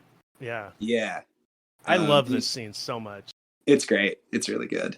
But he's guarding not just one Grail, but a whole bunch of cups. and Elsa and Donovan have been following him through these challenges, and they pop in there as well. So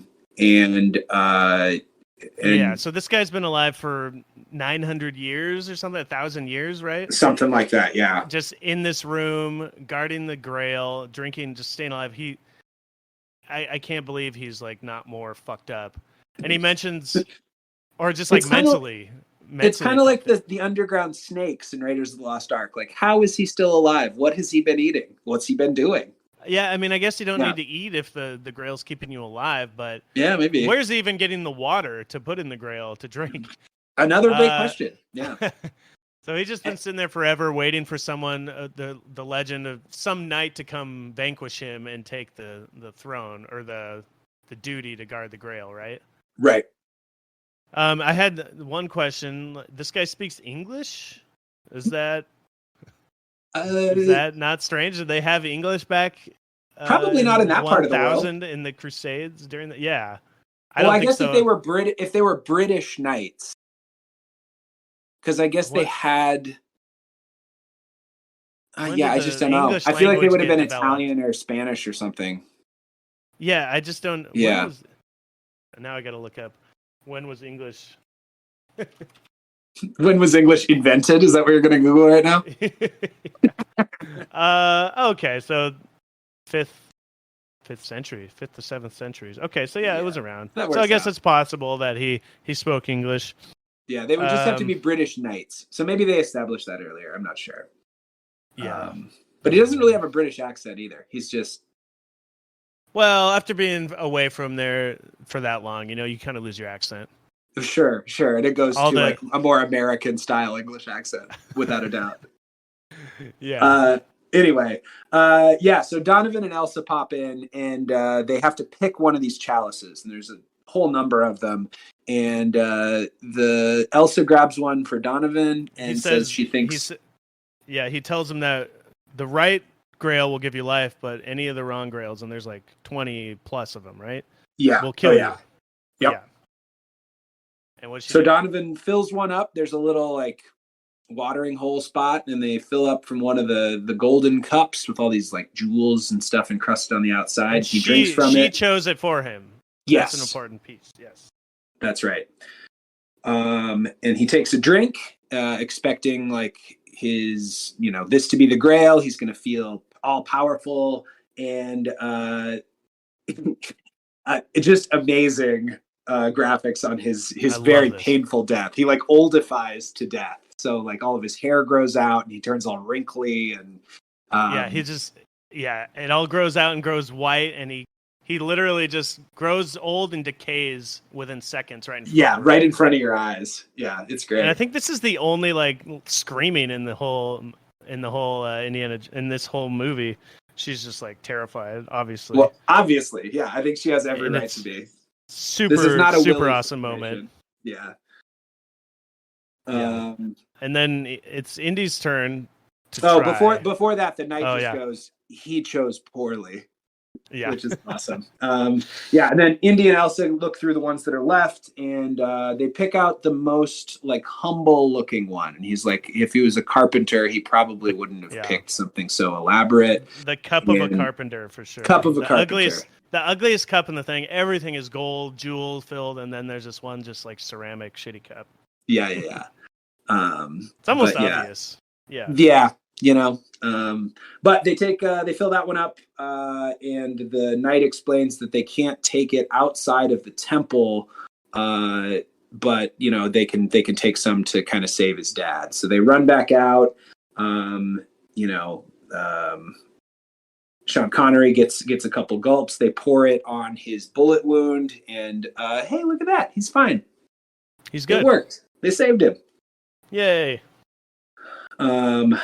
At this point, Elsa gets greedy. This is where she decides she's going to take the cup, and she walks past the seal. So she's leaving the temple, and the temple starts to crumble around them.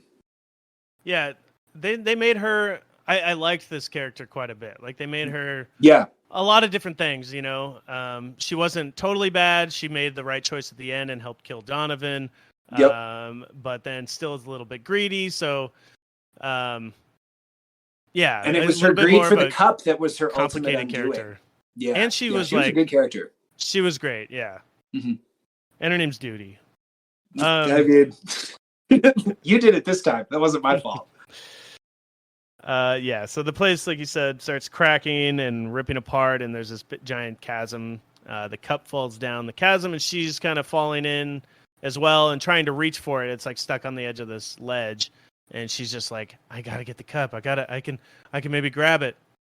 And Indy's trying to hold on, and her glove slips off, and she falls down. Yeah, but after Indy told her a bunch of times, you needed both hands. Like, grab my other hand. Like, you need to quit reaching for the cup. Get up here. And then then the tunnel and then the cavern like shifts a little bit, and Indiana finds himself in the exact same position. So he is dangling into the same chasm and holding onto his father's hand, and he's trying to reach the cup, and he can almost get it. And his dad says to leave it. It's not important. You know, he says, let it go. Let it go. Mm-hmm. Which I put this together. There's no real connection here, but he says, let it go to the cup, you know, like he's trying to reach for the cup as well, just like Elsa was doing. Yeah. And what movie has Elsa and Let It Go in it? So I think the movie Frozen just ripped this movie off. I love it. Yeah. Yeah. Let it go. Elsa did not let it go, and she fell to her death. Wow. Right? Yeah. Yeah, you're right. You're totally right. I did not make that connection watching it, but that's too perfect. Where's my bombshell drop sound here? Yeah, what do you got on the soundboard for us right now? Maybe do that munching one. Ooh. So sexy. So sexy. So sexy.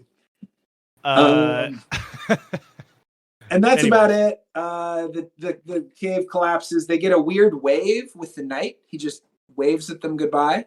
And they run out. And then they falls down, buried deep forever. Yeah. Yep. And then they do have that bit of dialogue we kind of mentioned before, where they ask why they call him Indiana when his name's Henry Jr. And it turns out he's named after a dog, which is a little bit of behind the scenes. Like, a bunch of the characters' names from these movies are dog names of George Lucas and all the people involved in these movies. Yeah, so I guess in the canon of the movie series, Indiana's dog was named Indiana, and he chose that name for himself, I guess, as well. And then they all ride off in the sunset together. Yep. The end. The end. And that was the full rundown of Indiana Jones and the Last Crusade. Crusade. Yeah, what'd you think, Chris? I loved it. This movie's great. Yeah. Like you said, it's a little slapsticky at some points, but I think it mostly works in this movie, and it's really fun having Sean Connery. And I think that there was a lot to love about Temple of Doom, but I think that they really went back to Raiders of the Lost Ark and found the parts that worked and tried to make another story with Nazis and with Sala and with some weird supernatural stuff and with Christianity. Like, they stole a lot of the pieces that made that first movie so much fun. It's just a great adventure movie. Yeah, it was good to have like a piece of history that we kind of know about. You know, it's like in Temple of Doom, it was just like 3 random stones that are, I guess they were kind of a real in that culture. I think those stones are part of the whatever it was. I think those are like real mythical stones of some type. But it was cool to have that again. I could have done without some of the slapstick.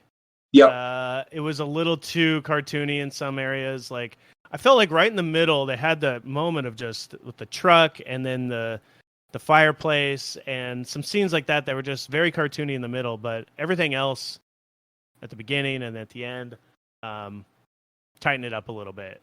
And the ending, I just think is so good. I think it's the best ending of all 3 movies. I mean, the first Raiders of the Lost Ark is pretty hard to beat, but I just love the idea of this knight living in there forever, drinking the Holy Grail and staying young forever, and he's still alive. And they just find this guy. Yeah, and there's a little morality test at the end that Indiana Yeah. passes that Elsa does not. Yeah, Yeah, he's got to pass all the trials at the end, so it's got a little bit of it's got the archaeology, it's got the puzzles, it's got the traps, it's got it all right at the last second. Yeah. And like a little mythical stuff where it's like this actually is real, and works, like it actually does heal his father and all that. Yeah. So very cool. Yeah, I loved it. Yeah. I love the ending. Another classic. Yeah. Yeah. Yeah. So I would say we like to talk about the MVP of this movie. What would you say is the best part? Oh yeah, MVP of this one. I didn't think about this before we started recording. I mean, we talked about the music a lot in the last couple movies, but that didn't stand out to me in quite as much in this one. I mean, Harrison Ford was awesome in this. I think more of Brody was fun. He was a fun foil to have in this one. I don't know. What would you say? Yeah. Brody was great. I think the set pieces were fun and exciting, and I think the end, I think the whole Holy Grail, the last 20 minutes is like really just so good. Yeah. And so awesome, and they really went for it with the the thing actually having some kind of negative effect, like the guy growing old and dying in front of her. This kind of spooky, the stakes scary are high. moment. Yeah. Like in Temple of Doom, they didn't do where like all the things connected and shit went down and like people died, I mean, lots of people died, but that was just from like falling off a bridge. I think all these movies need to culminate in some sort of family stuff that they added, like the flashback to River Phoenix. Was a little too over the head. Was an origin story, but it was a nice intro to this movie, and then also just the father son relationship dynamic was a cool addition, I think. That stuff also would be part of mine. And I think we talked about it briefly, but Chris, where's the beat? I don't know. I didn't have as much problem with the slapstick stuff. I thought that stuff was fun. I don't know. Maybe this movie's like 10 minutes too long for me, but I don't really have any problems with this movie. I think it's a great fun one. Yeah. Yeah, it did seem a little, it definitely was longer than the other ones by about 10 minutes. Yeah. Yeah, it maybe was a little overstuffed and long. Some of the action set pieces felt too long. I feel like some of the chase scenes, like that chase scene, it felt. I think that was like, maybe it wasn't. It felt like it was 15 minutes long, but maybe it wasn't that. But besides that, I think just a little bit of the cartooniness of it, just a little bit. Like if they. I don't know. I like the darker tone of Temple of Doom in theory, but they can still have jokes and stuff like that in there. They just needed a better overall adventure for that one. Yeah. I don't know. Maybe just somewhere in between those two would be the perfect Indiana Jones for me. I guess that's what Raiders of the Lost Ark was. Yeah. But yeah. I guess my beef is just the general cartooniness of the jokes, the physical comedy. Yeah, but there's but it wasn't enough to, in this one. It's a fun not movie. enough to yeah. It's fun. It's a classic for a reason.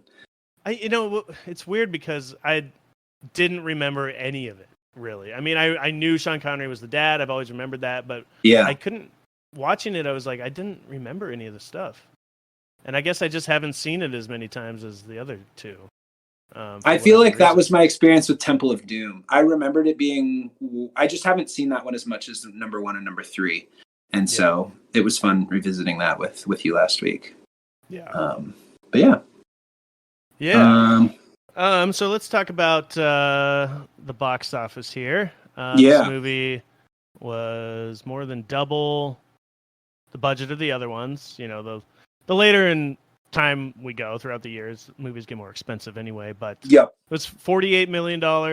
And they hired James Bond to have a starring role in this, so that's probably not cheap either. Yeah, exactly. It was $48 million. Okay. And it made 474 million worldwide. Okay. Quite the beast. So definitely was a success. People liked it and warranted more sequels, I think, or at least more it definitely warranted another sequel, right? I mean, I don't know why they waited so long in between that and the Crystal Skull, but probably just wanted to do other things. And you said earlier, River Phoenix, was he? Yeah. Would they have possibly rebooted it with him? Yeah, that's what I think Lucasfilm wanted to do. Or there was some talks about that until he died. Okay. Yeah. Because that would have been cool. He died they in talked about that with Shia LaBeouf after the next one too. Yeah. Thank God that didn't happen. I feel like the River Phoenix one would have been a more fun movie, and because that's just recasting Indiana Jones. The legacy thing, we talked about this last week, where it's we're gonna do Indy's son now. We're gonna follow his son. Keep it all in the canon. You don't need to do that. You can just James Bond him, change out the actor. You can make him younger. You can make him older. You could do an old man Logan version of it, and have a really old Indiana Jones or something. Yeah. So I think after this movie, the franchise is alive and well. Yeah, absolutely. It's a strong third installment for sure. And lots more stories. They could have. We talked about it before, but you could have gone to Atlantis. You could have gone to, the Ming Dynasty. You could have done a bunch of different things. Yeah. So huge success. And then I guess, I don't know if it came out. Okay. So that's going to bring us to the next part of this podcast, I guess. Did that just play? No, I didn't hear anything on that one. Try it one more time. Okay. So this is the next part of the podcast, and this is the milk. Ooh. We had the beef, and now we got the milk. This is where the IP. We talk about how the IP has been milked. There it is, baby. Got it that time. And that was milk, not water. You can hear the difference. The timbres, it's a little more bass in the sound there. Yeah. Yeah. Mm-hmm. Yeah, it's thicker. It sounds thicker. Yeah. So not every milking of a franchise is bad necessarily. At a certain point, maybe it is, but I think it warranted continuing in some way, and so they decided to make a series, a TV show on ABC called The Chronicles. Oh boy, did they! The Chronicles of Young Indiana Jones. And they kind of stole our title, the Cash Cow Chronicles. So this aired in 1992 to 94ish, and then they kept doing little TV movies throughout the 90s, up until I think 1999 even. I think it said maybe 97, where every once in a while they'd air a TV movie. And then because of that, they later re-edited all of the episodes, the 45-minute long episodes, into 2 or hour and a half long film length double. How am I trying to say this, Chris? No, you're doing they great. put two episodes together into one 90-minute film version. So there are 90-minute full film length episodes that are just one story. They do have those, but to make it all cohesive and the same length, I guess, they edited it and changed the name to The Adventures of Young Indiana Jones. And so a lot of these episodes are just 2 episodes stuck together, but they did reshoot and add in voiceover and stuff in between the 2 episodes to kind of connect them. And it's super awkward. At least in mine, it was a super awkward connection. Yeah. Mine was just somebody from the first episode talking about where he's going next, and it's just some voiceover stuff, and then it transitions into the next one. Yeah. Pretty lazy. Not lazy, but just doesn't need to be there. They could have just kept the episodes separate. I think it would have been better. There was a nice resolution at the end of mine, and then he wrote a letter explaining that he was going on spring break, and so he was traveling to Albuquerque, and then it was just for no reason. Yeah. Let's talk about it. Great. Yeah, what was your episode? So I'll be honest, I found my episode to be a bit boring. I fell asleep twice, and when it made the transition, I stopped watching. So the episode I picked was called Spring Break Adventure, and I think the Spring Break Adventure was the second half of the episode. So like what I watched had nothing to do with Spring Break. But do you want me just to kind of go through mine? You watched the second half of the episode? No, just the first half. Okay. Yeah. Oh, got it. Yeah. Do you want me to? Yeah. Kind of go through mine. Okay. But the first half, I mean, it was. I think my problem with it was just like Edison Woman. It was a lot of just really slow dialogue and stuff, but it was kind of a fun episode. Indiana Jones is going to prom with a girl named Nancy, and they want to use Nancy's father's car. And the setup here, it was connected to, so Nancy's father was supposed to be this old author named Edward Stratemeyer. And so I did a little Wikipedia, and he wrote all of most of the Nancy Drew books, most of the Hardy Boys books, Tom Swift, the Bobbsey Twins, and the Rover Boys. And on Wikipedia, it said that he'd written over 1,300 books, which is insane. That is so much writing. It's a real guy. Real guy.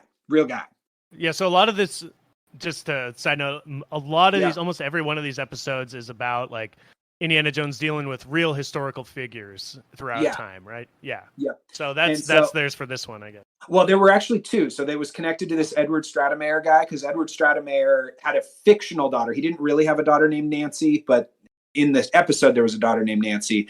And then there was also a scientist who was working for Thomas Edison at Edison Labs. So it connected to both this author and also Thomas Edison. Indiana Jones' father has a dinner party with some scientist who's working on a battery, like a car battery for Edison Labs. So the Edward Stratemeyer's car is broken, and so they try and take the broken part to the Edison Labs to get it fixed so they can drive it to prom and make all the other kids feel bad. There's like a bully who's like driving in a Model T, and Indy doesn't have a car, and he's going to have to like carpool to prom. Can you imagine the indignity, Tanner? Ugh. How's he going to get laid that way? I know, right? And so I don't know. The plot of it's pretty straightforward. The scientist gets kidnapped, and they steal the plans for a nuclear sub, and also the plans for this battery. And they it turns out at the end that the scientist is in cahoots, and they're trying to steal the plans for this battery and sell it to an oil company because the oil company doesn't want electric cars. And kind of true to what oil companies do, honestly.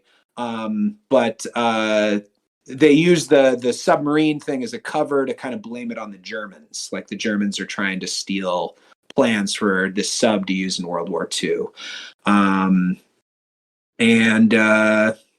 I mean, it was kind of a fun episode, but like I said, it's just a little slow. It doesn't have any of the John Williams music. It doesn't have any of the Spielberg direction, and it's a lot of dialogue, and it just feels slower than I think what we've come accustomed to with these movies. So that was, I don't know, that was mine. And then at the end, like you said, there's a really awkward transition. They go to prom.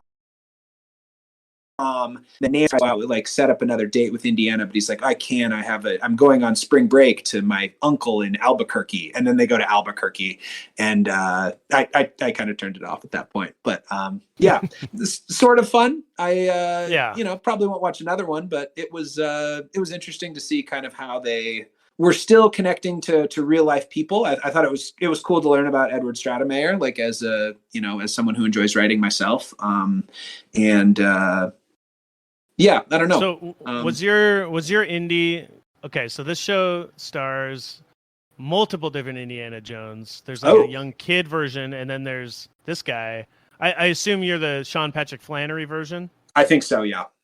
Yeah. So it's age 16 to 21, and all the episodes are chronological. So the first maybe even full season, maybe half the first season is starring a little 10-year-old kid. As Indy. And looks like neither of us watched any of that.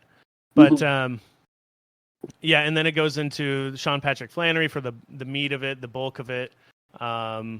is played by him, who's one of the guys from Boondock Saints, and he's kind of just... All right, so I'll get into my episode here. It's called Masks of Evil. Aired in 1993. It's season 2, episode 23 and 28. Just kind of sewn together here.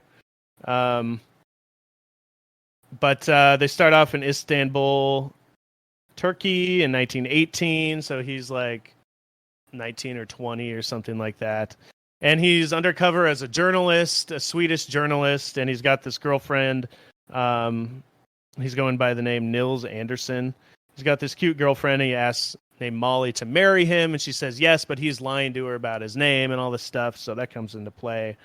But it's really just him, like you said, it's a little bit slower, and it's him just like undercover, dealing with like political intrigue and stuff, and like he's got to find this document. He meets up with this guy. I don't really even know, but he's working with this group of people in Turkey that are like, one of them is a mole, and he's trying to find this document for some kind of political intrigue. Like something is being delivered. It's got to just be a budget thing. You know, you can't do horse chases and like car explosions over and over when you're making a TV show. So you end up with these slower dialogue scenes. I think I'm sure it's just Hardy Boys. It's very Hardy Boys-ish. Yeah. Like bigger implications. Apparently he's working in my episode with the French military. That's kind of the thing. So he's working with the French military, trying to be the in-between man of like France wants to take over some territory or something like that from Turkey or something like that. Anyway, one of the guys is a mole, and they don't. So he's trying to hide this document. The girl that he is in love with in this one finds out that he's been lying, and she at first doesn't like that and like is mad that he lied to her, but then later she says I don't care, and then she gets shot and killed by the mole, by the double cross guy, and so she dies. Yeah, I know. Yeah, and it's just kind of him trying to figure out who is the bad guy in this situation, and they find out it's the crazy looking one. But yeah, it's like the show is well acted, but it has very low adventure stakes. It doesn't feel like Indiana Jones. The actor is like, he's like very soft spoken and kind of wimpy. You know, he's kind of just like, he doesn't have like he's smart and like, he's 19 and he's kind of in charge of this group of old men. But he still doesn't have like the smarts or like the smart assness, you know, like there's none of the swagger of Harrison Ford as Indy. Yeah. Did your episode have John Williams music? I was really expecting them to really lean on the da da da da da da, and that was not at all in mine. No. It was like the music was like it was like Little House on the Prairie. It was like really boring. Yeah. Yep.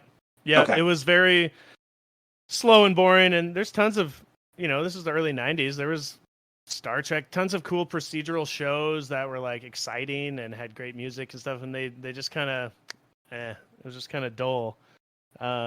It was weird to me that it didn't have the music, because it was like, it's a Lucasfilm production, so that felt like it would have been an easy thing.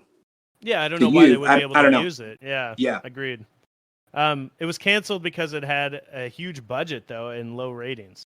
Even though it was nominated for a Golden Globe for best. Like, a Golden Globe or something. A Golden Globe. A Golden Globe. Uh-huh. For best drama. Which I don't know. I mean, it was well made and well acted. It just was boring. It wasn't like horrible. At first, I was kind of into it, and then I just got bored. Yeah. But yeah, he's like helping Turkey find peace. It's just very like. I think it was based on a real historical situation, but I knew nothing about it and it meant nothing to me. And then the second part I did watch as well. And this is the reason why I picked this episode. A little narration from one of the men that he's working with in Turkey, and he's off to Venice. And then eventually Transylvania is where this one heads. Ooh. Yeah, so he's going to Transylvania. Bram Stoker? Yep. Okay. And Yeah, it's more political intrigue stuff. And these random groups of people that he meets along the way they have to go. I don't even know.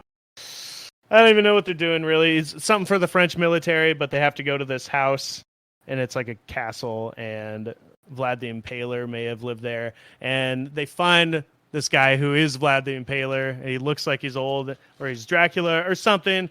I think, wasn't Dracula based on Vlad the Impaler or something? Oh, that might be. I'm not sure. Anyway, so it's a little bit of that. This guy is there. Vlad is. And there's all sorts of spooky stuff that happens. There's like people get possessed. There's random electric shock stuff. There's spooky screams and an entire frozen room that they walk into. So it's a lot of like Haunting on Hill House kind of thing. And then also like Vlad is killing people and drinking their blood. So yeah, Indy's about to get killed and he gets stabbed in the back with a stake. Yeah. Vlad the Impaler does? They get out of it. Yeah. Yeah. So, trying to work in another historical figure. Yep. And it was just, this one was really boring. Even though it sounded like it'd be more exciting, it was also boring. For a description that included drinking blood and Vlad the Impaler, that, it doesn't, the magic doesn't quite translate to screen, I don't think.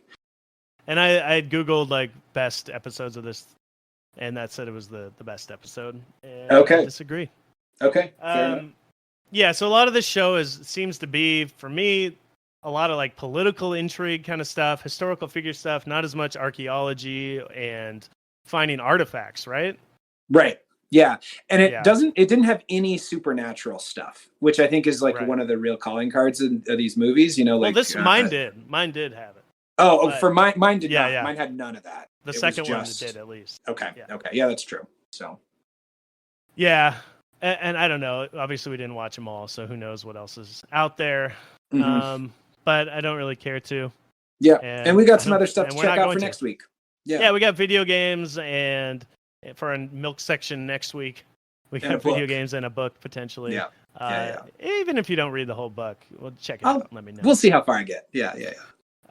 So a couple other little specs. So yeah, they had the kid actor playing him for some episodes, and they had this actor playing him for a lot of them. There is an episode apparently with Harrison Ford playing Indiana Jones at age 50. Yeah. Okay. There's apparently season 2, episode 1. I don't know if it's just a brief cameo in it or what, but he is in it. And then they have like a 93-year-old version of him as well. At some point, they show a super old Indiana Jones. So I like the idea of that, where they have all these different indies over time, and they really lean into it. It's not just like a little flashback of him. It's like the entire episode is played by this new actor, which I like the idea of it. I didn't think this indie was very good, though. Sean Patrick Flannery, which is a big difference from River Phoenix, who would have been an awesome young indie. Like, he was really exciting and compelling, and I think he said magnetic or something. Yeah, man. What could have been, What could have been, man. What could have been. He was a real talent. Yeah. Yeah. Yeah. What else? Anything else on that show? That's all I got for the show. Yeah, it was fine, but they're making these long episodes, with a tiny budget compared to these movies, and it's probably not fair to put it on the Sean Patrick Flannery guy, but it just doesn't sing quite the same way. So definitely milking the franchise for a TV show, and it just wasn't as good. Yep. Yeah. But they did have some TV movies throughout the 90s, and it went on. And then kind of lay dormant for a while until 2008, which we'll get into next week. Yep. Indiana Jones and the Kingdom of the Crystal Skull. Mm-hmm. So stay tuned for that. Check out our please survey. Please do take the survey, Yeah. For The Last Crusade. There's plenty of prompts that we kind of set up while talking here that you can, if you haven't watched the movie recently, you can still take the survey just to get involved. But we do encourage you to watch along as well. Yeah. Anything else? I don't think so. I think we got it all. Well, then thank we you will for listening. See you next time. See you next week. Milking the Franchise, the Cash Cow Chronicles, where we watch movies.